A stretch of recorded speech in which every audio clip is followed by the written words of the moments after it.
Assalamualaikum warahmatullahi wabarakatuh. Salam sejahtera untuk kita semua. Om Swastiastu, Namo Buddhaya, salam kebajikan, Rahayu. Saudara-saudara sekalian, para hadirin yang saya hormati, sebelum saya memberikan pidato saya, karena tadi telah ditayangkan dan dikatakan bahwa saya mendapat tugas dari Presiden untuk menjadi Ketua Dewan Pembina Badan Pembinaan Ideologi Pancasila. Dan ketika saya telah dilantik, maka saya meminta kepada beliau, karena salah satu daripada dibentuknya BPIP itu adalah untuk mensosialisasikan secara benar sejarah, isi daripada yang disebut Pancasila. Dan pada waktu itu saya mengatakan pada beliau bahwa saya minta untuk diizinkan kalau di dalam sebuah pertemuan sebelum upacara dimulai, maka kita untuk mengingat bahwa ideologi kita itu adalah Pancasila, maka dengan kata-kata salam Pancasila, maka tadi telah dipresentasikan. Jadi dengan segala hormat saya meminta, karena nanti juga akan dengan upacara akan diberikan duplikat bendera pusaka. Jadi mereka yang sekarang ini mau untuk datang untuk mendapatkan dari kami yang namanya duplikat bendera pusaka itu, juga untuk selalu di dalam upacara apapun saja mengatakan kepada para hadirin dan hadirat yang ada, membiasakan diri untuk memulainya dengan menyebut salam Pancasila. Seharusnya kita semua berdiri dulu, tetapi dengan mohon maaf juga, karena tadi saya bicara dengan Pak Gubernur Jogja, kita ini sudah sama-sama tua ya Mas, karena beliau dengan saya bedanya hanya 1 tahun. Jadi kalau saya terserah, tapi duduk pun boleh. Kalau saya sebut salam Pancasila, tolong dijawab juga dengan salam Pancasila. Dan berikutnya, saya seringkali ketika saya mengatakan merdeka, saya disebut orang yang katanya begini, apalagi anak-anak muda, bilang, kenapa ya sudah merdeka Ibu Mega itu teriak-teriak merdeka. Bapak-bapak, ibu-ibu yang saya hormati, mungkin kita seumur, jadi kita ini mungkin hanya atau berada di dalam sebuah kondisi negara kita, yaitu justru tidak ikut berjuang dan juga tidak lagi merasakan suasana perjuangan dan ketika proklamasi itu. Jadi waktu saya kecil, mengapa kalau nanti yang pertama kali akan saya berikan adalah kepada Bapak Gubernur Hamengkubuwono dari Jogja, karena beliau ini masih ada darah, bukannya untuk mendiskriminasi, tapi yang memang beneran bapak saya itu adalah proklamator bangsa. Kalau ada yang tidak setuju silakan angkat tangan, artinya kalian adalah A sejarah. Lalu yang berikutnya, seperti tadi dikatakan, ketika keadaan negara, pemerintahan yang tadi telah disebutkan oleh saya, karena belum bisa tinggal di istana, maka tinggalnya di Pegangsaan Timur.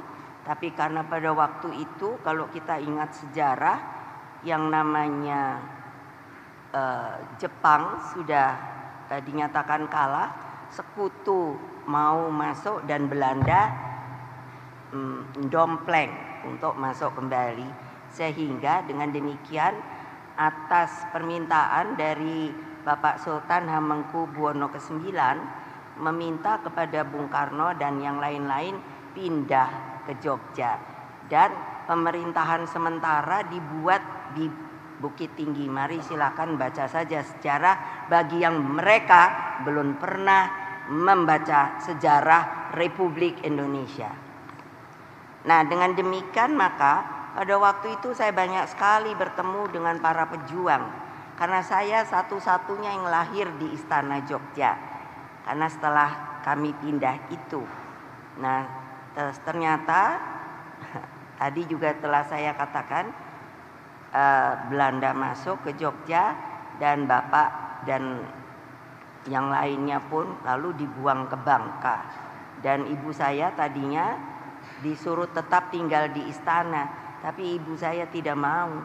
Makanya juga oleh Bapak Sultan Hamengkubuwono IX, ibu saya dicarikan tempat di Kalicode, ada rumah, dan setiap bulan ibu saya bilang, karena tentunya tidak ada gaji ya, jadi beliau juga diberi uang, yaitu masih holden untuk kehidupannya sepanjang sebelum yang pada waktu itu, setelah itu Bung Karno dan pemimpin lainnya bisa dikembalikan lagi ke Jakarta. Nah, waktu itu banyak sekali para pejuang yang memang mereka dengan semangat yang luar biasa selalu mengatakan kalau bertemu, yaitu namanya merdeka, dijawabnya mati. Sekarang berani apa enggak sekalian seperti itu? Saya kira enggak berani lagi. Untuk ngomong merdeka aja mungkin susah sekali. Makanya saya ajarkan kembali untuk yang namanya perjuangan itu tidak menjadi luntur. Dengan demikian kita akan tahu bahwa negara kita ini memang dijadikannya dengan susah payah. Oleh sebab itu saya selalu bilang, siapa saja saya teriaki merdeka begitu kan, lalu dijawab merdeka. Mau ndak mengatakan seperti itu? Mau tidak mengatakan seperti itu? Kok takut amat ya? Saya heran loh sekarang. Yang kalian ini kayaknya senangnya bungkem. Salah atau benar enggak pernah berani ngomong. Nah, saya ngomong nih. Merdeka! Merdeka! Kurang keras ya, lembek. Kan betul enggak? Saya udah mikir nih, aduh bener-bener deh. Kalau suruh ngomongin merdeka aja udah gak kuat. Loh, saya aja udah tua gini masih teriak-teriak. Mau coba lagi apa enggak? Mau coba lagi apa enggak? Lihat anak-anak itu, saya beri mereka semangat supaya kembali menggelorakan bahwa negara kita ini adalah negara yang merdeka, berdaulat, dan didapat dari rasa kemerdekaan. Merdeka! Merdeka! Merdeka! Kan bisa kan? Lah, soalnya apa? Heran saya. Sekarang mereka pejabat tuh terlalu formal saya lihat. Kadang-kadang saya sampai aduh, kalau saya datang ke depan lagi kan selalu presiden ke-5 tadi disebutkan, wakil presiden ke-8. Saya sendiri kok lupa ya, saya pernah juga wakil presiden.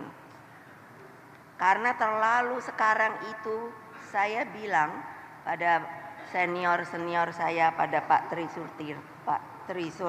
Sutrisno, mereka ini sekarang para pejabat elitnya terlalu merasa nyaman, tidak lagi mau tahu apa yang akan terjadi pada negara ini. Itu kenyataan loh saudara-saudara. Aduh, makanya anak-anak itu kalau sekarang saya lihat keren-keren, tegap-tegap, tapi kelihatan auranya nggak melempem gitu. Betul loh, karena saya bilang pada Mbak Rima, wakil ketua, gembleng Mbak dia. Kalau itu nggak kelihatannya tidak bagus, out, Nanti setelah selesai Purna Paskibraka, mereka masuk ke dalam Duta Pancasila, diolah lagi. Itulah yang akan menceritakan sejarah Indonesia, bagaimana menjadi adanya ideologi Pancasila dan lain sebagainya. Karena kalau bukan kita sendiri yang menyayangi negara ini, yang mau berbakti pada negara ini, pada republik ini, pada bangsa ini, lalu siapa? Jangan dipikir tidak akan bisa yang namanya perang itu kembali. Silahkan lihat sekarang. Saya mengikuti terus yang namanya geopolitik. Keadaannya bisa saja. Ini Bapak dari Angkatan Laut. Yes. Coba bayangkan. Kalau nanti, kalau kita melempem, kalau one day, I don't know. Tapi saya berharap jangan. Ya, ini nanti karena apa? Suasana di Timur Tengah saya perhatikan, mudah-mudahanlah tidak akan bisa melebar. Nah, tadi telah disebutkan siapa sih yang bikin bendera, yang disebut bendera pusaka. Lalu kenapa sekarang harus jadi ada duplikat? Karena bendera pusakanya sudah tua dan disimpan. Saya sendiri sebenarnya tidak begitu mengetahui apakah ditaruh di Monas, karena rencana bapak saya membuat Monas dulu itu adalah karena ingin menaruh ada namanya ruang hening. Ruang hening itulah nanti ditaruh di situ. Dan saya juga ingin meminta bahwa ternyata ketika saya dijadikan Dewan Pembina di BPIP, saya suruh buka-buka dokumentasi arsip lama. Dan ditemukan bahwa memang betul bahwa Indonesia Raya itu dibuat oleh Bapak Rudolf W. Supratman, tapi ternyata 3 stansa. Kita terbiasa 1 stansa karena bapak saya membuat tiang bendera di istana itu beliau sendiri yang mengarang adalah 17 meter. Sehingga ketika kita nanti 17 untuk mengingat. Jadi kalau dilihat tiangnya 17 meter, di situ ada bunga, itu diambil dari simbol bunga teratai, kelopaknya itu 8. Nah, itu 17.845. Jadi dengan demikian, maka ketika menyanyikan lagu Indonesia Raya ternyata hanya bisa 1 stansa. Tapi yang sebenarnya adalah 3 stansa. Dan kalau kita resapi bapak-bapak, ibu-ibu yang terhormat, maka itulah yang disebut Indonesia Raya. Saya kemarin ketika di Perindo mengatakan sebenarnya kita harus selalu mengatakannya, bukan Indonesia Maju dan lain sebagainya. Itu pun baik, bukannya tidak. Tapi kita udah punya Indonesia Raya yang digambarkan oleh Bapak W. Rudolf Supratman. Di situ coba saya sampai suka nangis. Coba boleh resapkan. Situ ada doa. Meminta. Masa kalian yang sudah merasakan kemerdekaan itu lalu luluh? Tidak lagi mau memikirkan apa yang akan terjadi kalau kalian sendiri tidak punya semangat kemerdekaan, maunya enak-enak saja, hanya berpikir bagaimana mendapatkan kekuasaan. Kalau setelah itu lalu kenyamanan, lalu bagaimana anak-anak kita yang masih kalau pergi ke daerah-daerah saya masih ada stunting dan lain sebagainya. Kemana hati nurani kalian? Wahai bapak-bapak, ibu-ibu yang sekarang sedang menjabat, tolong pikirkan.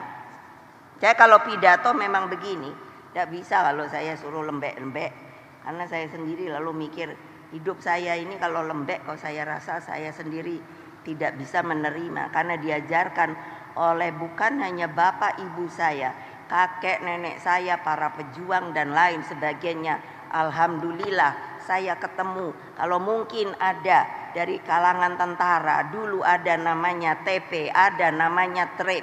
itu tentara pelajar, ada tentara Republik Indonesia Pelajar bagian Jawa Timur. Itu semua saya tahu. Kalian pun sebenarnya harus demikian, mau tahu sejarah bangsa. Tapi tidak, mulai melupakan.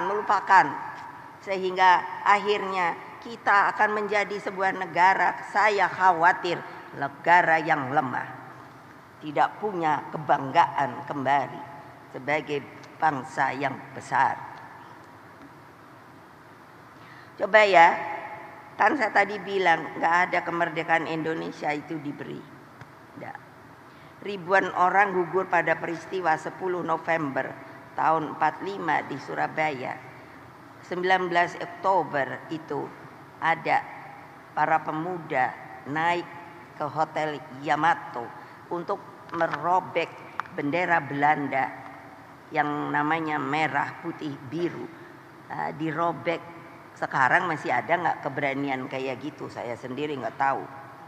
Terus belum lagi, apakah lupa mereka yang datang dari Sulawesi itu kayak apa yang namanya kekejaman Westerling pada tahun 1946-47 itu masakre di Sulawesi Selatan. Masa sama sekali seperti menjadi debu. Lalu coba kalian pergi ke TMP, Taman Makam Pahlawan. Saya orang alhamdulillah sudah pergi ke seluruh Indonesia. Bukan hanya kota-kotanya, kampung dan desa. Saya jalani, saya ingin tahu seperti apa Indonesia Raya itu. Apakah kalian semuanya sudah pernah pergi ke seluruh Indonesia? Pasti kalau taruhan sama saya menang. Pasti belum. Nah, sampai Bung Karno membuat Lemhanas, Lembaga Pertahanan Nasional. Padahal maksudnya dulu adalah untuk menyatukan yang namanya inspirasi, persepsi sebagai orang Indonesia, sehingga meskipun kulitnya beda antara orang Jawa dengan orang Papua. Ada kemarin yang datang kepada saya yang anak dari Wamena. Beliau anak itu kaget. Namanya siapa Mbak Rima?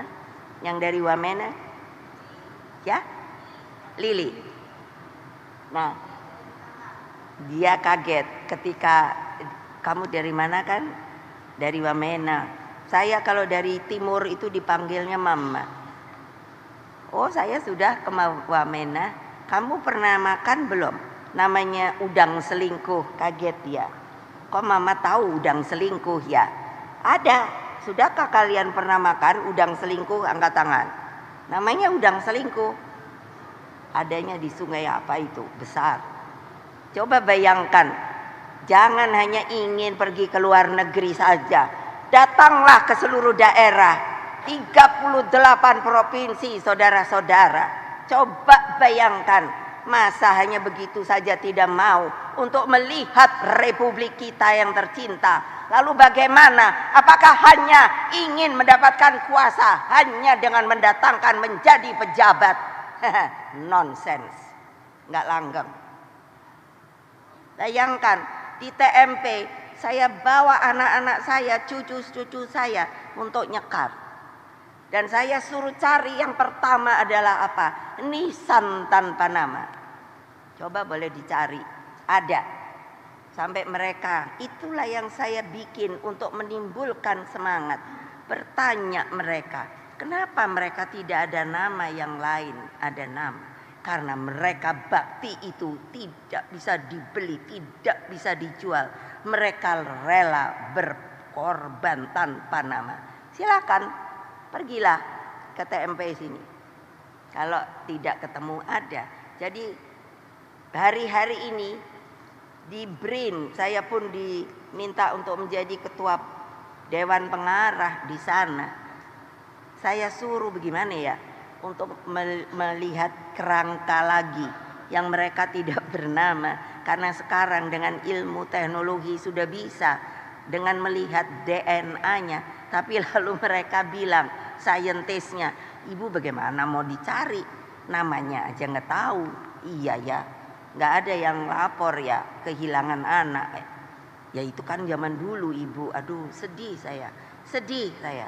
Coba bayangkan terus kalian, hanya mau menjadi orang terhormat. Boleh. Tapi ingat riwayat mengapa Indonesia bisa merdeka.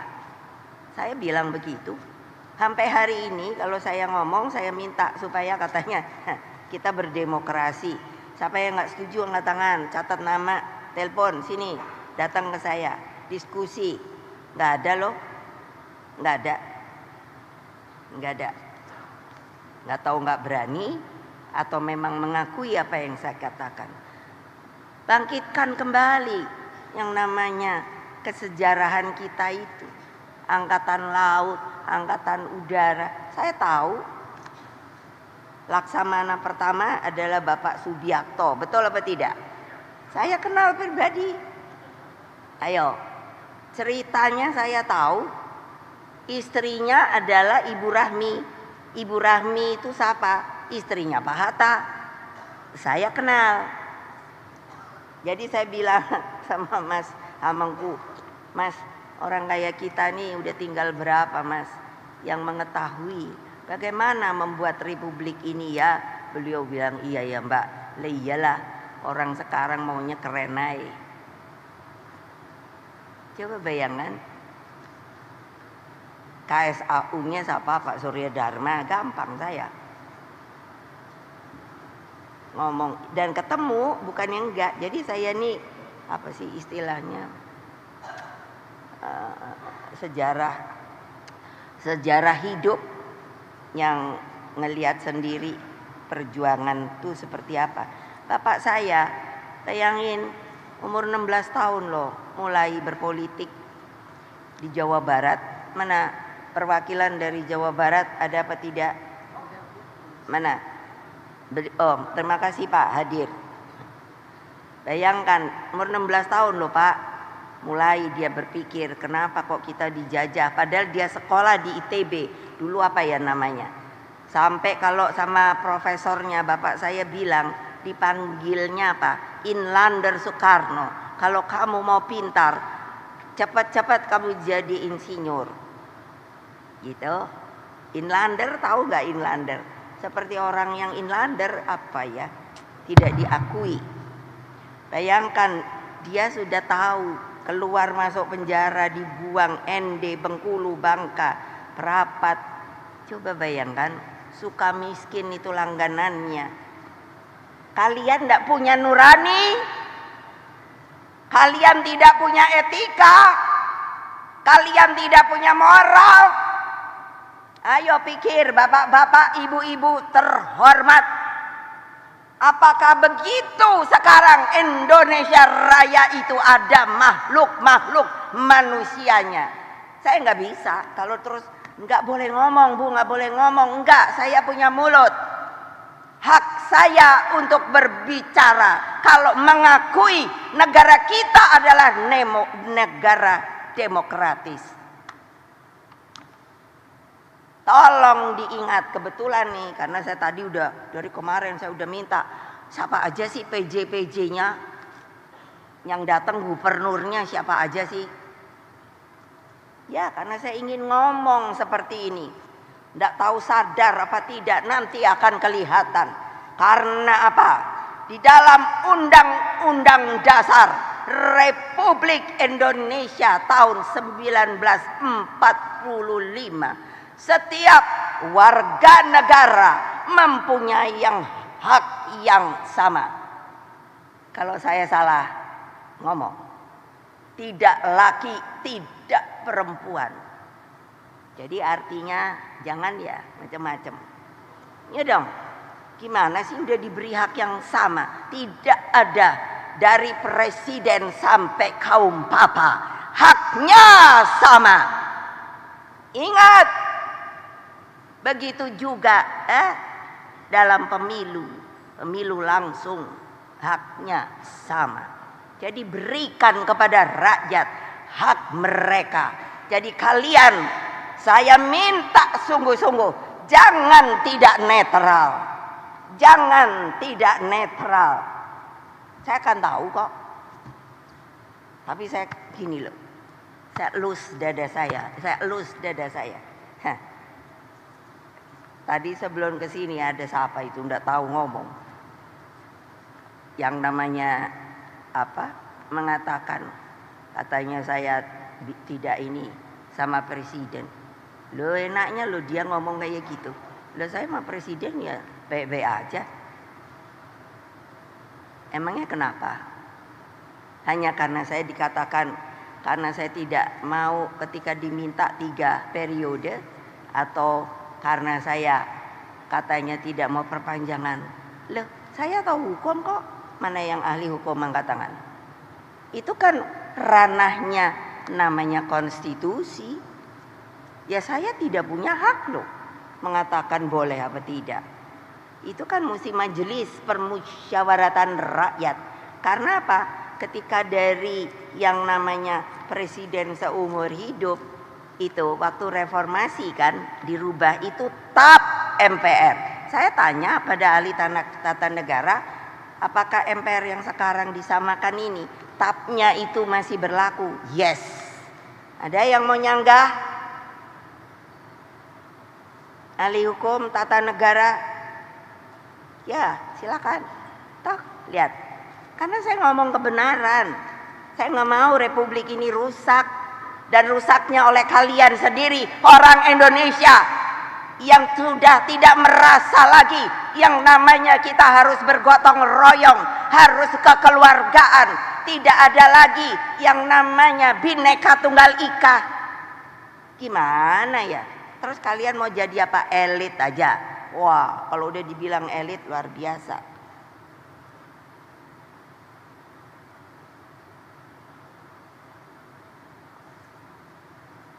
Coba prihatin loh saya. Nanti anak cucu kalian, saya punya cicit loh. Saya nggak bayangin nih kalau kayak gini negara nih koyo opo yo. Aduh gawat juga deh.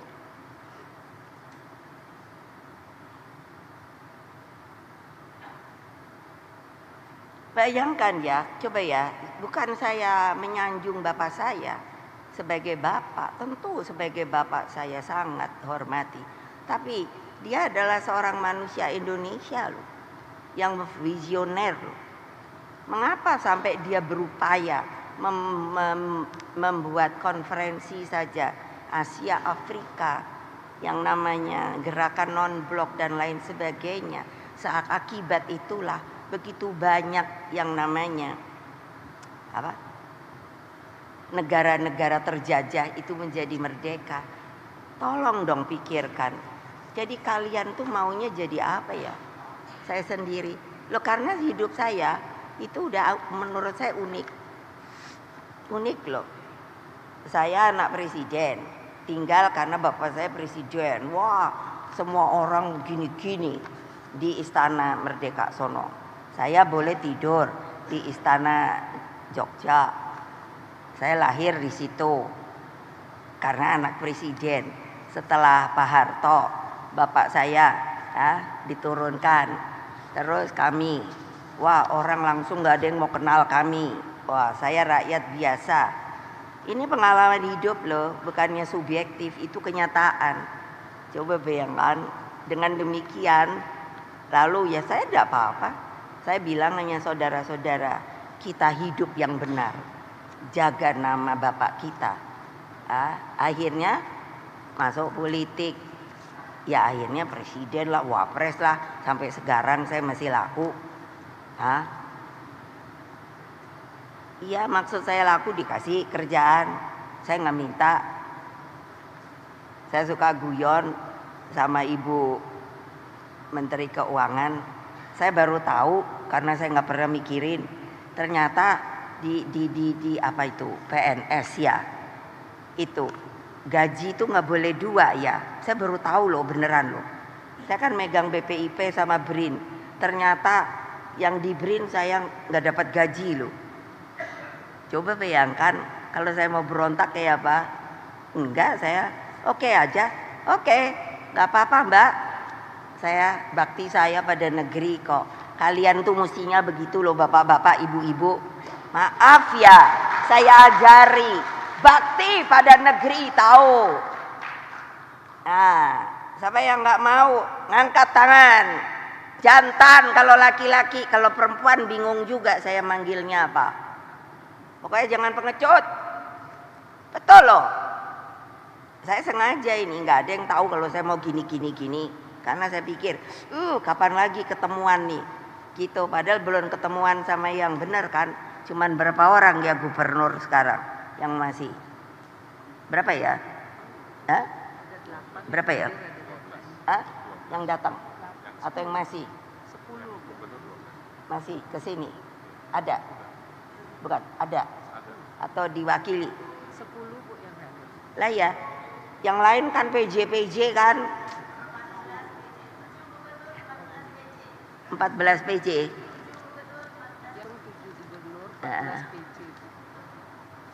Awas lo ya, nanti kalau PJ udah ada instruksi gitu, saya udah takut aja deh. Ya, udah ada instruksi belum? Saya udah ketawa aja. Lah iya le, kalian mau PJ lo, udah deh netral aja dah, ngerti lah. Aduh gawat ya. Bayangkan dengan merdeka Indonesia berjuang membangun tata dunia baru yang lebih berkeadilan dan Indonesia menjadi taman sarinya dunia. Atas dasar semangat di atas, maka duplikat bendera merah putih ini akan diserahkan sebagai satu kesatuan dengan buku pidato lahirnya Pancasila pada tanggal 1 Juni 1945 dan salinan naskah proklamasi kemerdekaan Republik Indonesia tahun 1945. Terimalah ketiganya sebagai persembahan peringatan hari ulang tahun kemerdekaan Indonesia ke-79. Tolong insaf ya, kita nih merdeka baru 79 tahun loh. Saya ngiri loh sama China, sama Amerika, sama Rusia. Kalau India sama-sama lah.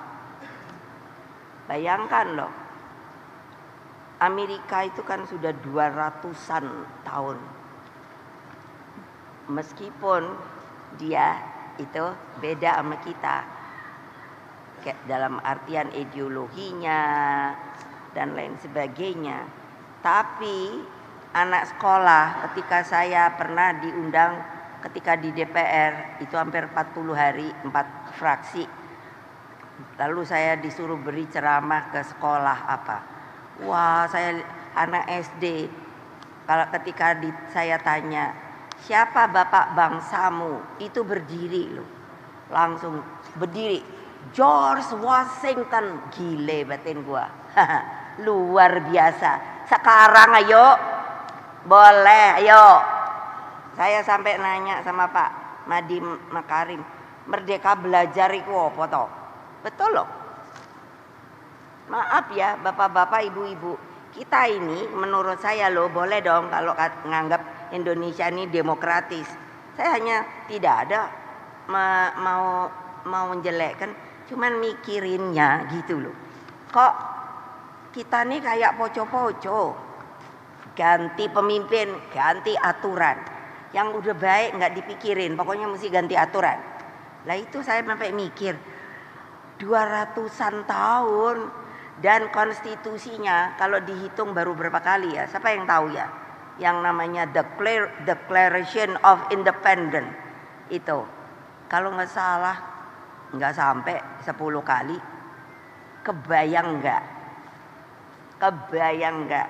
Kita amandemennya udah berapa kali ya? Makanya aduh gila juga deh. Nah, kepada seluruh adik-adikku, terutama pasukan pengibar bendera pusaka di seluruh Indonesia. Karena kebetulan ada toh tadi Bung Karno sebagai presiden ngasih bendera pusaka kepada saya kan saya juga jadi paskibraka. Tahu enggak? Saya merasanya apa? Itu langsung karena saya umur sudah berapa ya? Itu tahun berapa ya? Itu 64 ya. Saya SMA ya. Ya. Itu langsung saya tuh merasa diberi beban. Ketika saya ginikan, beliau langsung kasihkan gitu. Apa? Bebannya adalah apa? Saya mikir bahwa ini hidup mati bendera ini itu berada antara lain di tangan saya. Jadi saya udah janji sama teman-teman saya waktu itu, kita mesti betul-betul yang bagus kelihatannya ketika membawanya.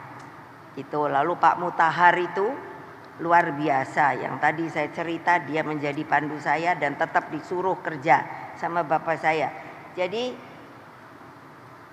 tiang bendera itu dikasih pita merah, dia sudah ngukur, enggak tahu berapa senti, tapi pokoknya begitu selesai Indonesia Raya itu persis di puncak. Jadi benar-benar waktu narik gitu, itu udah betul-betul tek gitu. Coba bayangkan, terus kita tuh yang bawa rasanya di sininya tuh, waduh, apa ya? Mongkok tuh apa ya? Buangganya dan merasa gitu. Apa ya? Aku bakti pada negeri gitu. Kalau ngelihat kayak gini-gini sih rasanya sorry, tapi bukan salah kalian kalau menjadi produk kayak gini. Bapak ibu kalian itu loh. Karena saya menghitungnya juga Pak Harto tuh 32 tahun loh. Ya. Jadi dari 6. Jadi gini bapak saya loh, nanti jangan dipikir saya yang provokator. Bapak saya nanya, beliau itu kan nggak tahu, hanya disuruh aja, ada perintahnya juga dari siapa saya nggak tahu. Presiden Republik Indonesia loh. Can you imagine dengan Pancasila diperlakukan seperti itu loh. Presiden pertama proklamator. Saya harus ceritakan karena ini dalam rangka 17 Agustus tahu. Saya kan udah bilang, saya ini barang antik kali yang masih tahu Republik ini gimana. Bayangkan. Jadi saya kan nanya sama bapak saya. Bapak saya nggak ada loh kertas bahwa dia tahanan, dia apa, tak pernah dihukum, nggak ada pengadilannya, hanya diisolir, isolir apa ya, isolasi, nggak boleh terima tamu, nggak, kalau keluarga aja harus pakai izin. Aduh, saya pikir gila juga deh ini Republik yang katanya Pancasilais. Lalu kan zaman Pak Soeharto, saya tidak punya masalah loh sama beliau secara pribadi, tapi ini adalah fakta sejarah yang saya ceritakan. Jadi bukan saya provokator. Jadi itu apa? Loh kok desoekarnoisasi? Saya bingung sendiri juga loh. Niatnya desoekarnoisasinya apa? Hanya nahan bapak saya, kami keluarga terkena juga, nggak boleh sekolah, nggak boleh kuliah. Saya kalau ingat itu gile juga nih Republik. Nah, masa mau begitu lagi? Ayo, katanya ideologi Pancasila, gitu. Pancasila, udah kalau saya udah dengar kayak gitu gile. Cuman teriak doang nggak dijalanin. Gitu loh. Mbok ikuti aturan Republik ini loh. Mbok jangan main-main lagi loh. Coba toh. Masa kita mau dibuat seperti itu lagi? Ya enggak lah. Makanya saya bilang, saya ngomong aja. Kalau menganggap bahwa negara ini demokrasi, ada namanya demokratisasi, ada namanya demokratis. Makanya kemarin tadi saya bilang sama Mas saya bilang karena beliau Sultan kebiasaan, jadi manggilnya Mas Sultan. Itu saya bilang sama beliau, Mas, kan kamu pasti eling tau Mas, saya bahasa Jawa.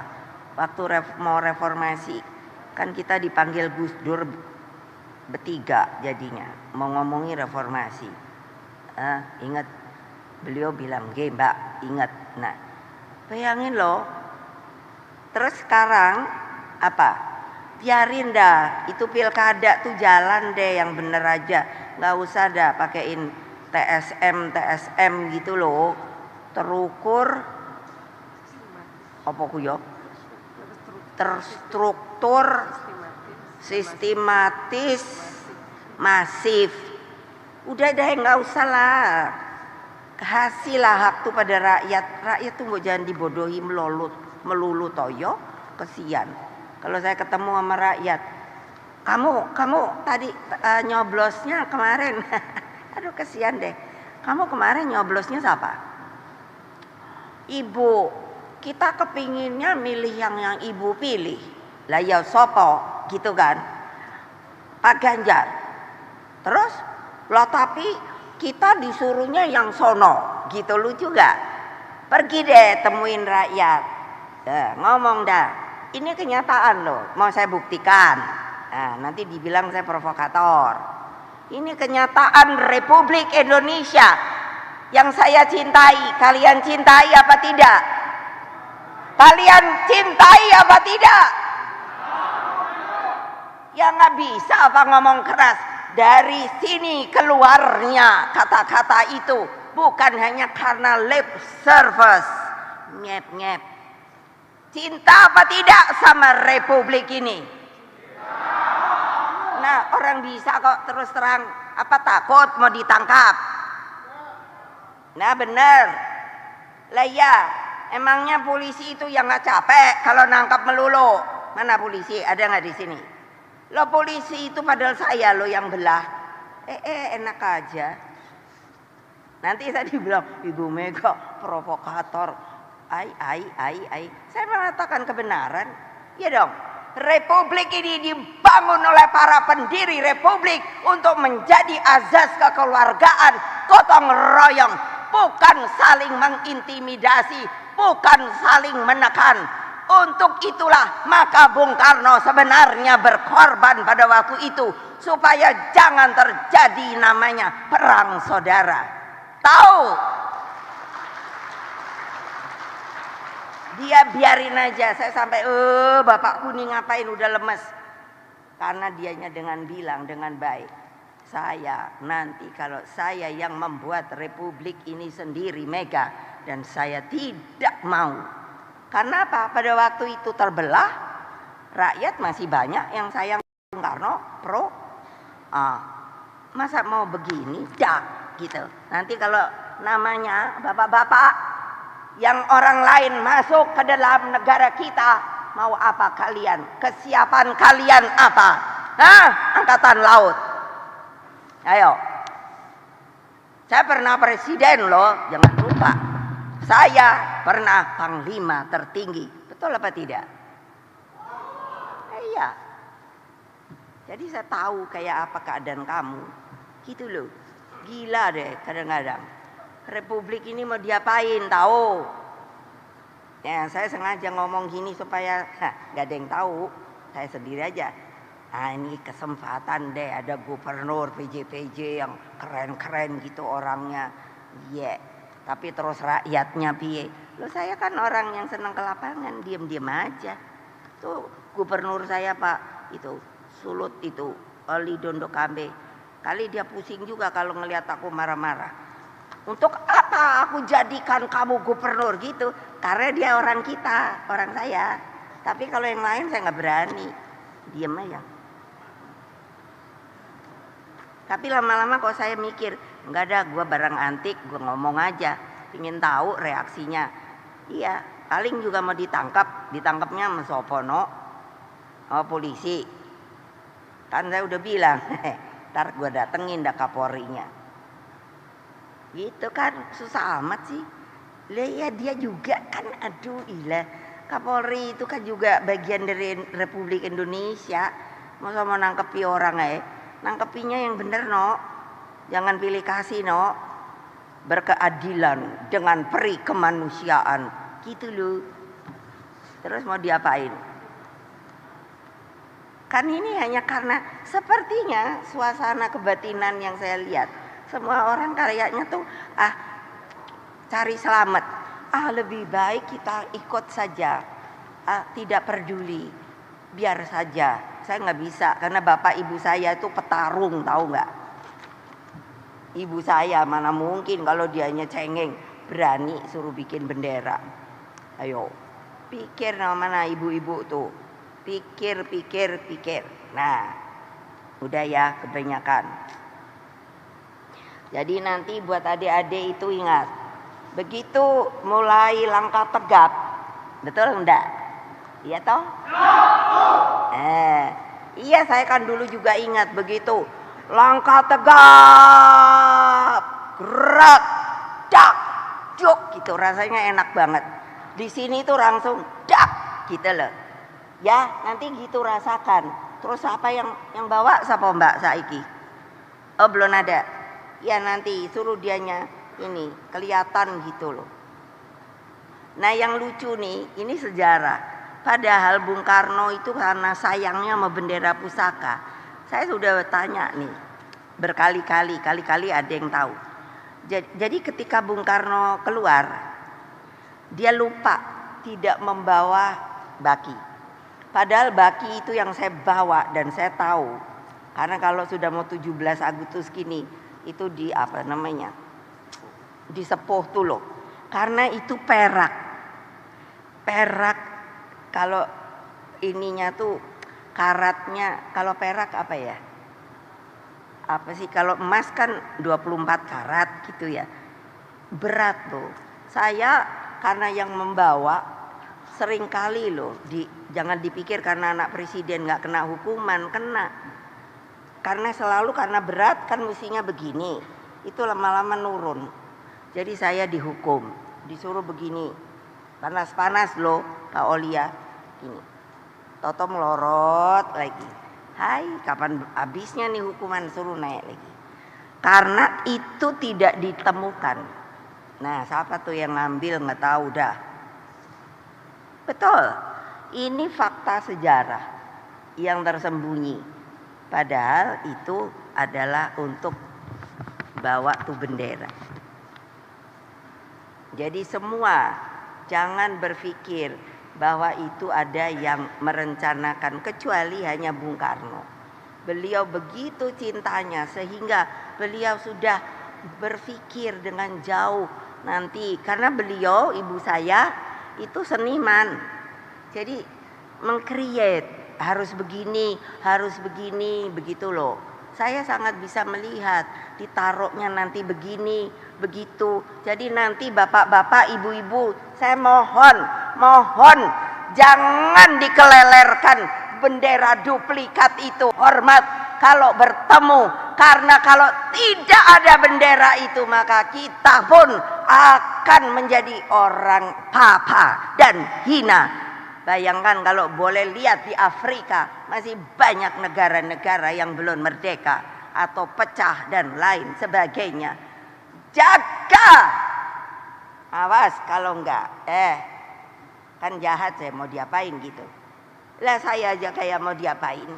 Loh, asal ngomong gini kok kayak provokator. Ibu Mega provokator, gile. Makanya saya nanya kan, apa salah saya? Enggak ada. Saya mengatakan kebenaran karena kecintaan dan bakti saya pada negeri ini.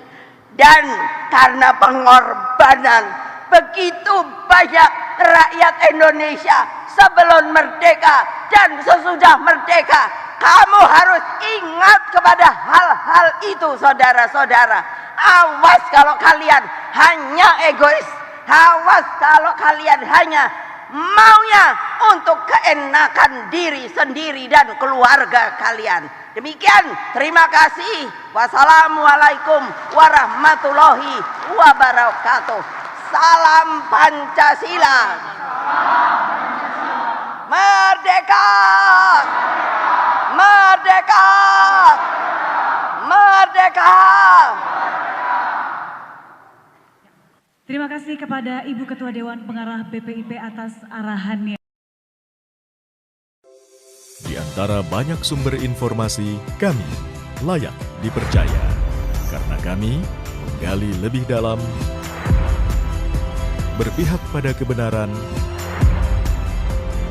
berpegang pada data dan fakta, agar layak Anda jadikan referensi. Kompas TV, independen, terpercaya.